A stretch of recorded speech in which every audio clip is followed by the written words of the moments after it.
This is Will Nunziata, New York City-based director and creator of theater, television, and film. And today I am thrilled to be speaking with the acclaimed actor, recording artist, and media personality, the one and only KHALID RIVERA. But before we get to our interview, hello there. Before we get to our interview, here's a sneak peek at KHALID's incredible talent. You know, it's Jesus. This is Milo, my baby mama. It's like I'm meeting the Virgin of Guadalupe in person herself. A glass of your okayest champagne for Daddy. What can I get you, Mama? Sunset surprise? No, she can't drink. She's pregnant. People fuck their kids up way worse by being Republicans or Scientologists. Ah, right? Salud. Salud. So, do you have any names picked out? I get a little jealous at weddings. I gotta tell my Johnny, you know, he has money. Of course he does. You live in my neighborhood. Hello. A bitch? I knew we were gonna be friends once we hit it off talking about Drag Race, Oh right? my God. Oh, here's he the got thing. money. Here's the thing. That's a little slutty. No, this is a wedding, Well, not a honestly, bachelor party. They put a lot of expensive shit on that list that I cannot afford. Free, sale, and discounts are my favorite words. Those transactions were not mine. No. Please make a note to reset my password for Afromans, JMates, and BondageBuddy.com.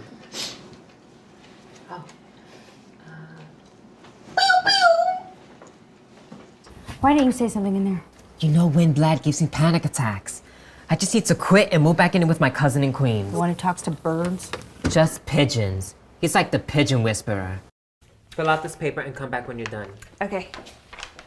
Oh, I think I grabbed the wrong paper. This one's in Spanish. Could I maybe have the English version? No, that's right. The audition will be completely in Spanish. Oh, but I thought this was for a non-speaking role. Since it's illegal for us to ask which race you are, we'll be reading out the fakes to a practical part of the audition. Practical? Yes. Reading, writing, and then speaking. Buena suerte. Gracias. Please, sir, we close soon. I'm not done. It's late. I'm eating as fast as I can. Bitch, you started without me. I was starving. Oh my God. What happened to you? Well, hello, KHALID. How are you? I'm doing good. How are you? KHALID, it is so nice to meet you finally after months on the books, and we were talking off camera. You are from New York. You've lived in every borough. I am in one of the boroughs you lived in right now in Manhattan. You are in Florida, but we are getting to be connected through this incredible new app for artists, FENIX360. KHALID, my first question is, when did you realize that you wanted to go into the arts? Were you always performing all around the house, singing all around the house?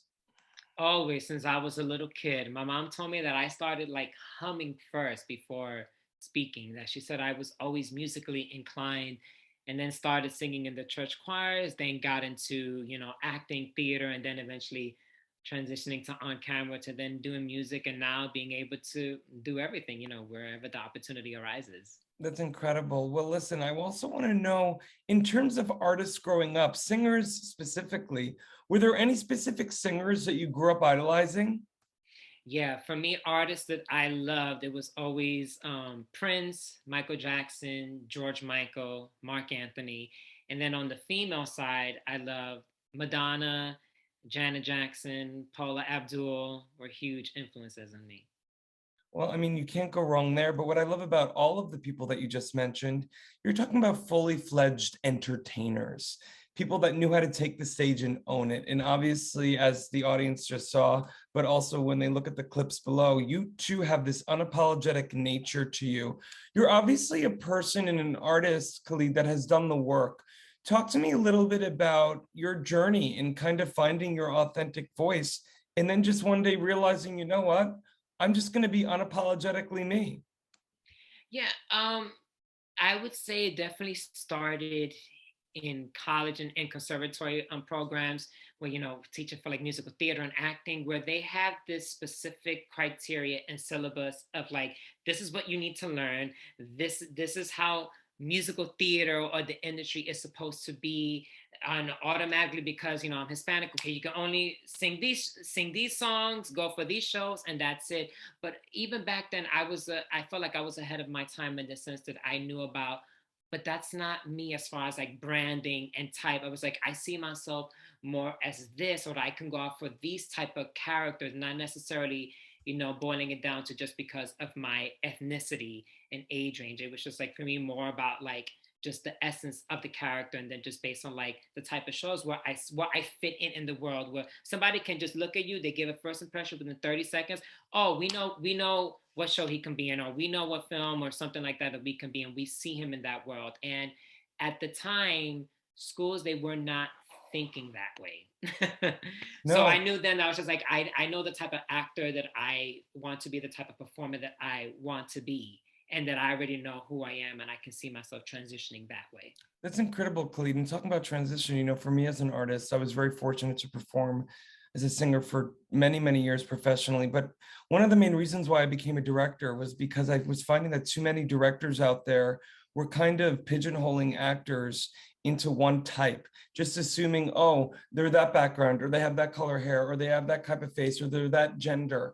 And I was kind of sick of it. Frankly, I was getting quite bored with it. And so I'm happy to hear that we both kind of come from the same mindset, because for me as a director, I am all about, can this human being of the planet play the essence of that to the nth degree, despite or in light of X background, Y hair colors, Z, wherever they're from. So yeah, I definitely am. I'm hoping.